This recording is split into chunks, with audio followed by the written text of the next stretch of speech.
وتضرعا وترققا بالعين والتيجان سنقبان فاس لا تكسرن توسلا وتضرعا وترققا بالعين والتيجان سلمى وسله زيادة بتقرب كذوي الغرابة ساعق الأوطان شيخنا التيجاني بحر تموج. Bon, c'est mon Lamine Sambou. Je suis un petit-fils du grand marabout, premier imam de Mahamouda Diola, Arfam Matar Sambou. Aujourd'hui, nous sommes là pour célébrer son ziara annuel. C'est pour cela que nous sommes là aujourd'hui. Effectivement, Mahamouda était confronté à des difficultés. Il y avait la crise ici. Mais du vivant, du vieux, je pense qu'il y avait la paix. Le vieux ne cessait de formuler des prières. Il priait pour la paix ici au village. Donc, après son départ, il y a eu des difficultés. La crise a vraiment marqué le village. Donc, si ces enfants continuent à formuler ces prières, je pense que la paix va revenir. Et nous avons vu, depuis qu'ils l'ont commencé, il y a la paix ici à Mahamouda. Voilà, ce projet, nous l'avons discuté avec les frères et nous allons élargir ça avec les fils du vieux. Donc, comme nous l'avons vu dans les autres chefs religieux, dans les autres confréries, nous voulons aussi que ce ziara ait de l'ampleur, que les gens viennent massivement assister à ce ziara. Donc, il nous faut des moyens pour l'organiser. Donc ces moyens, nous allons en débattre avec la famille pour voir comment est-ce qu'on doit l'organiser la prochaine fois.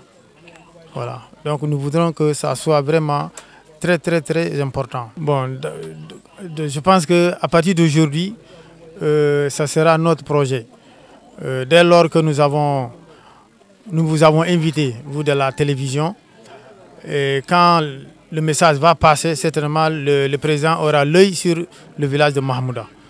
Et je rappelle que cet imam-là, c'est quelqu'un de très important, c'est quelqu'un qui a amené la paix, c'est quelqu'un qui a vraiment massifié l'islam, qui a beaucoup fait pour l'islam ici à Mahamouda. Je rappelle qu'il a fait ses études vers le Mali, en Guinée-Conakry. Donc moi je me rappelle une fois, il m'avait trouvé à Kolda, il était malade et il est allé se soigner à Kolda. Il m'a raconté l'histoire que lui, il quittait Moulomp à pied jusqu'en Guinée, en passant par Tambacounda.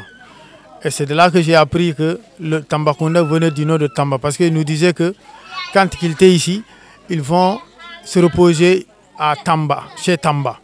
Donc c'est là qu'est né le nom Tambacounda. Je ne sais pas si c'est un Diola, mais il passait se reposer chez ce vieux-là qui s'appelle Tamba. Donc c'est pour dire que ce qu'il a fait, ce n'était pas gratuit. Il a mérité. Il a parcouru des kilomètres pour aller conquérir le savoir. Donc, dès son retour, c'est notre grand-père, Habib Sagnan, qui l'a amené ici à Mahamouda, qui a demandé à ceux qui viennent ici à Mahamouda, parce que Mahamouda n'avait pas d'imam, n'avait pas quelqu'un qui a étudié profondément comme ça. Donc, c'est en ce moment-là qu'il est venu ici à Mahamouda. L'oncle vient de confirmer cela en disant que la population de Mahamouda se rendait à Koudjoubé pour des prières. Mais à sa présence, ils n'y vont plus. Donc c'est en ce moment-là qu'ils ont créé la petite mosquée et la population de Mahamouda priait ici à Mahamouda. Oui, nous sommes prêts. Nous, ces petits-fils, nous sommes prêts à vraiment mettre notre grain de sel pour que le ziara là puisse réussir. Voilà, nous sommes prêts à le faire. Donc l'appel que je lance ici, c'est continuer à prier pour que la paix règne. Parce que nous faisons face à des élections. Et ce ziara aujourd'hui, nous avons formulé des prières pour que la paix règne. Donc c'est un moment vraiment à saluer. Dire félicitations à ces fils qui ont formulé des prières pour que les élections se passent dans de très bonnes conditions.